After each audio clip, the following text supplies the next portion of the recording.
If you are using a secured credit card to build credit, there is one mistake that feels responsible, almost like you are doing the right thing, but it can quietly hold your score down for months, and most beginners do it without realizing.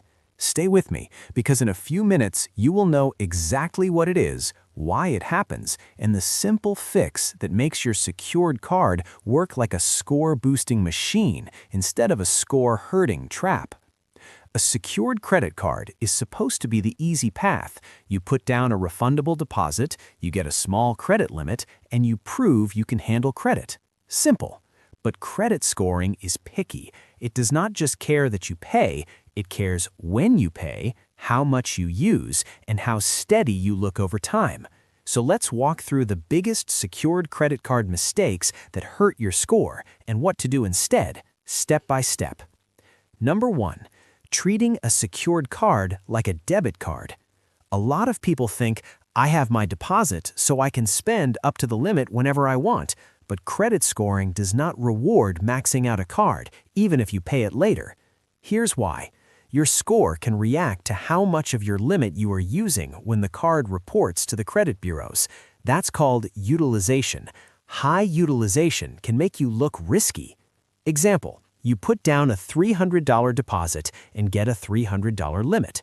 You spend $270. That's 90% utilization. Even if you pay it off at the end of the month, if it reports while the balance is high, your score can drop.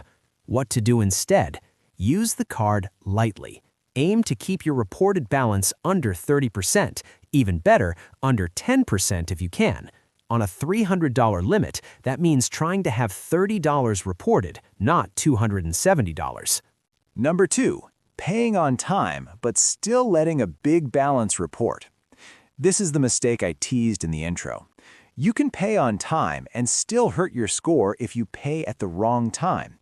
Most cards have two important dates, the statement closing date and the due date. The statement closing date is when the card creates your monthly bill. The balance on that statement is often what gets reported to the credit bureaus. The due date is when your payment must arrive to avoid late fees and late marks. Example, your statement closes on the 10th. Your due date is the 5th of next month. You spend $200. You plan to pay on the 5th. That is on time. But on the 10th, the card may report $200. Your score reacts to that higher balance for weeks. What to do instead? Pay before the statement closing date. A simple routine is this. Use the card, then a few days before the statement closes, pay most of it down. Let a small amount, like $10 to $30, show on the statement. Then pay that small amount by the due date. Number 3. Missing one payment and thinking it is no big deal. With secured cards, one late payment can do more damage than people expect. Payment history is a major part of your score. A payment that is 30 days late can stay on your credit reports for years.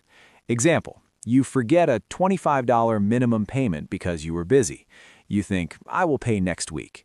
If it crosses 30 days late, it can turn into a serious negative mark, even though the amount is small. What to do instead? Set auto pay for at least the minimum payment. Then also set a calendar reminder a week before the due date to pay the full balance or your planned amount. Auto pay plus a reminder is a powerful combo. Number 4. Opening a bunch of cards because you want a bigger limit. Many beginners try to speed run credit by opening multiple secured cards, but each application can trigger a hard inquiry, and opening new accounts lowers your average account age. Example, someone opens 3 secured cards in 1 month to get a total limit of $900. Now they have 3 hard inquiries and 3 brand new accounts. Their score can dip, and lenders may see them as desperate for credit. What to do instead? Start with one good secured card. Use it correctly for 6 to 12 months. Then consider a second card only if it truly helps your plan, like adding a card with no annual fee or better long-term benefits. Number 5.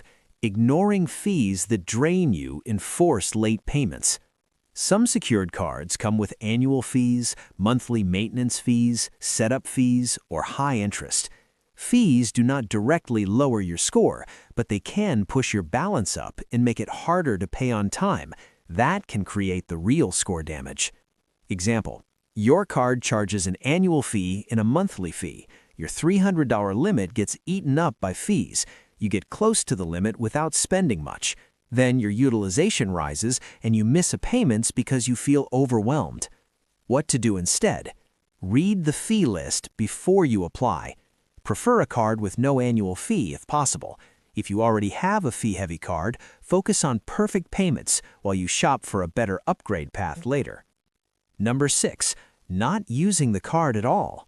This one surprises people. Some people get a secured card, then never use it because they fear debt.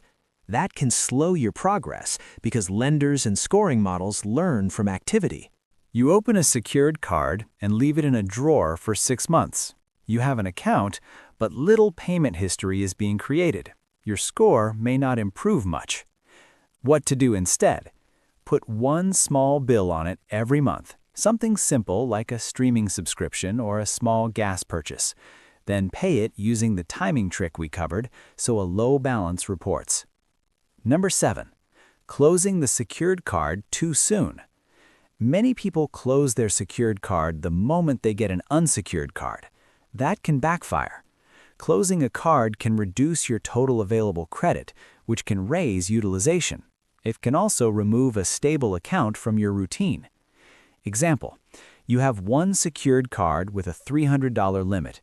You get approved for a new unsecured card with a $500 limit. You close the secured card right away. Now your total limit is $500 instead of $800. If you spend $200, your utilization is 40% instead of 25%. What to do instead? If the secured card has no annual fee, consider keeping it open for a while as a foundation. Use it lightly, keep it paid, and let it age. If it has a fee, you can plan a careful exit after you have another card and lower overall utilization. Number 8. Carrying a balance because you think it builds credit faster. This is a classic myth. You do not need to carry a balance and pay interest to build credit. You build credit by paying on time and managing utilization. Example: someone keeps $100 on their secured card every month thinking it proves responsibility. They pay interest. They feel stuck, but their score does not jump faster because of it. What to do instead? Pay in full whenever you can. If you cannot pay in full, at least pay more than the minimum and make a plan to get back to zero.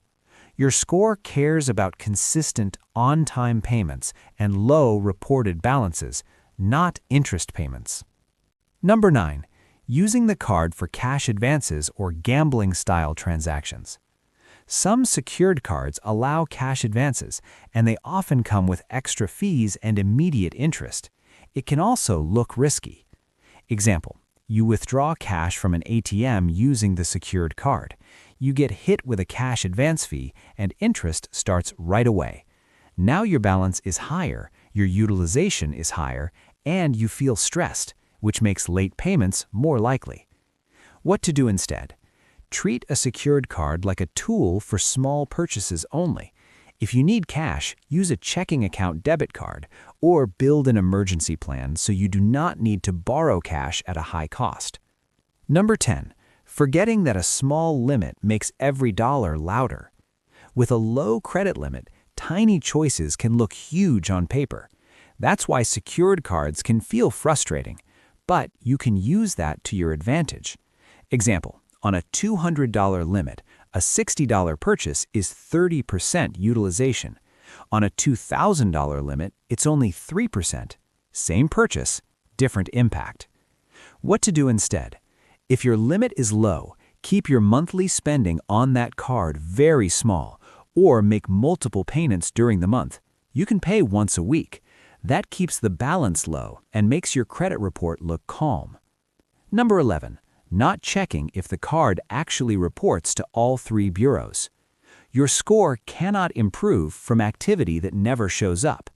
Most reputable cards report to the major credit bureaus, but you should still confirm.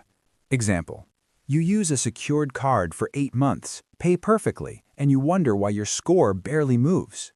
You check your credit report and realize only one bureau is getting updates, or the card is not reporting the way you expected. What to do instead? After 2 billing cycles, check your credit reports and confirm the account is reporting. Also confirm your name and address are correct. A simple mistake in personal info can create delays or confusion. Number 12. Expecting a quick jump, then panic changing everything. Credit building is boring. That is the truth. And boredom makes people do wild things, like applying for more cards, maxing out a limit, or closing accounts. Example. You see your score drop a few points because your balance reported higher 1 month.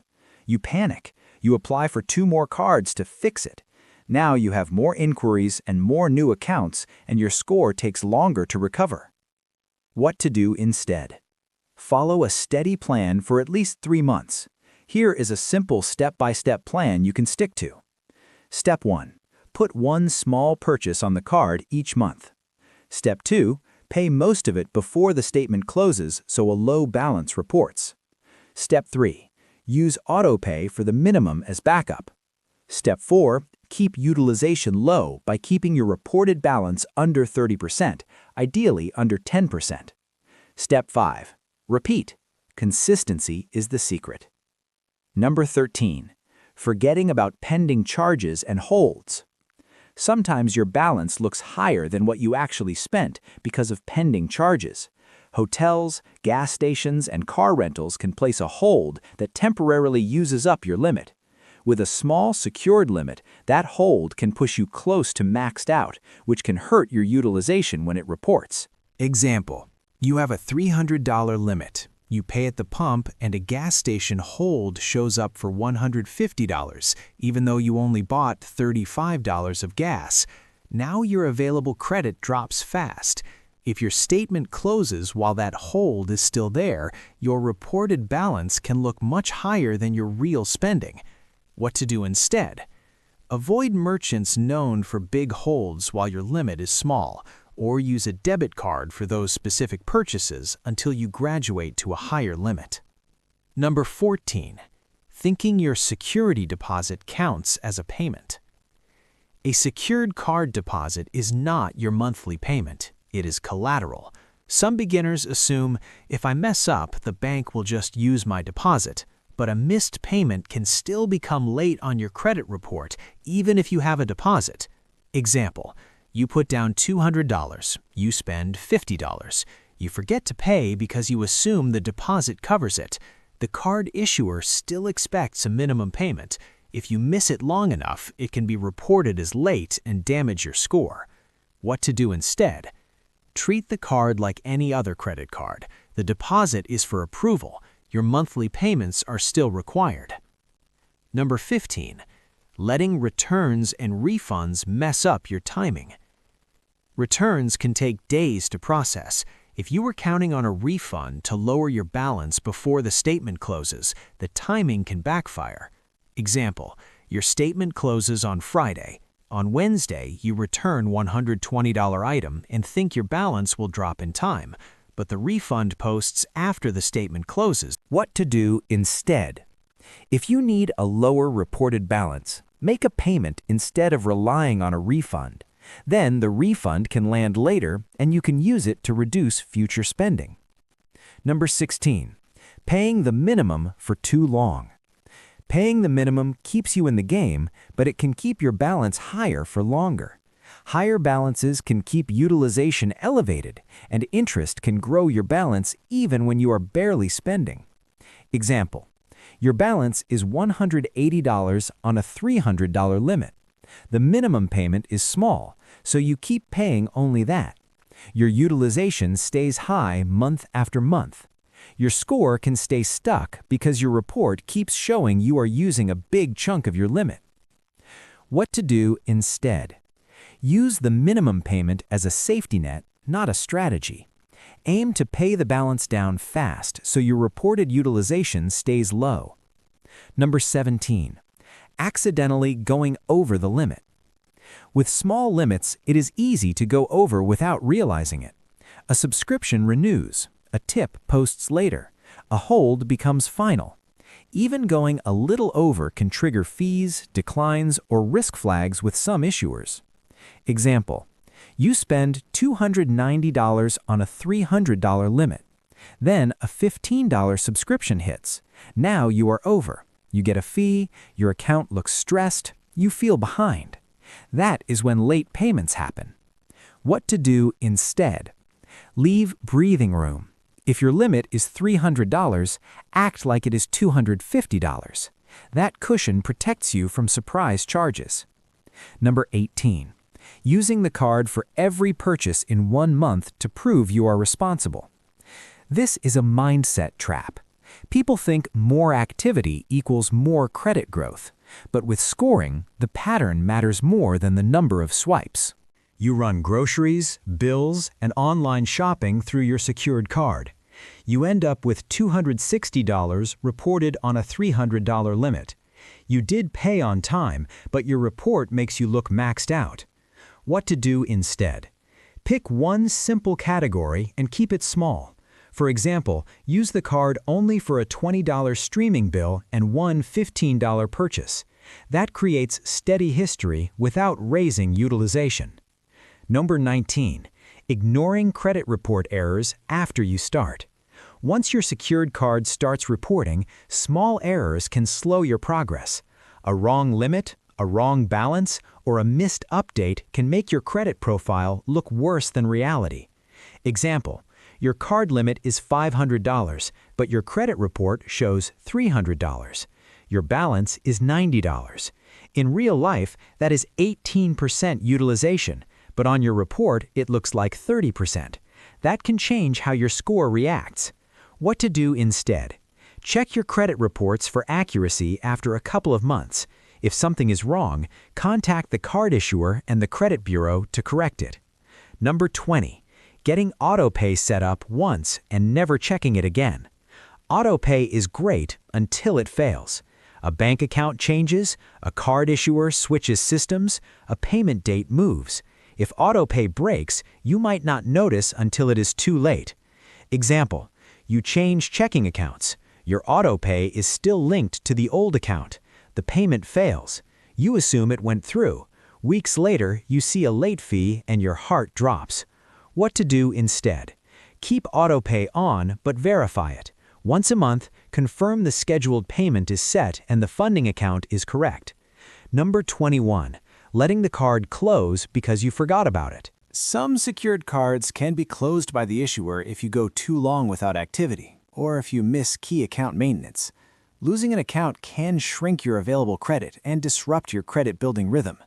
Example: you stop using the card for months. Then you get a notice that the account is being closed.